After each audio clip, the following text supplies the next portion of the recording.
referring to a question, a statement you made a minute ago. And the question is, you mentioned giving CDMOs accountability. How do you enable that? Reminding them that they're in a contract with us and that they have timelines that they have offered during the proposal stage. I mean,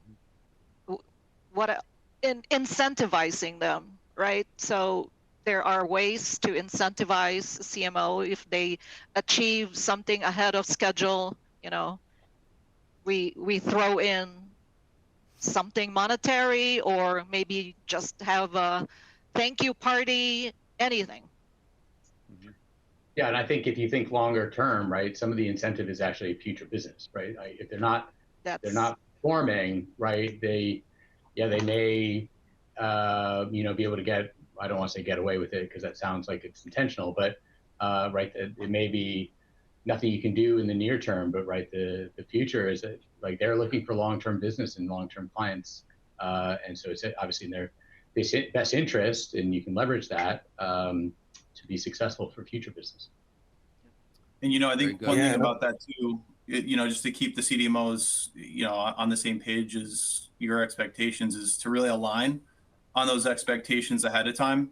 So you've got your statement of work, that's great.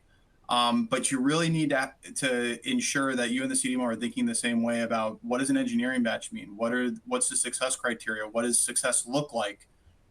Because if you don't set that ahead of time, you're going to get into a situation where the eng batch has been run, or your first batch has been run, and you had an idea of what the output was going to be, and the CDMO had a different idea.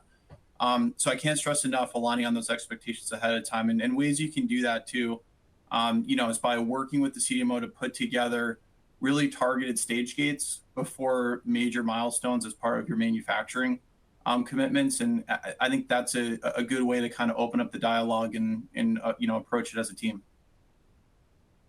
Yeah, I agree with all that's been said by the other panelists just now.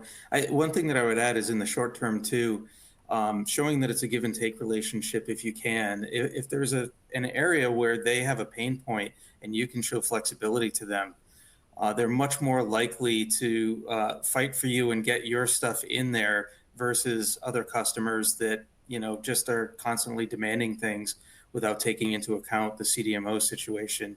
I've used that shamelessly throughout my career doing this with it, and it works really well with them because you see them as having pain points as well.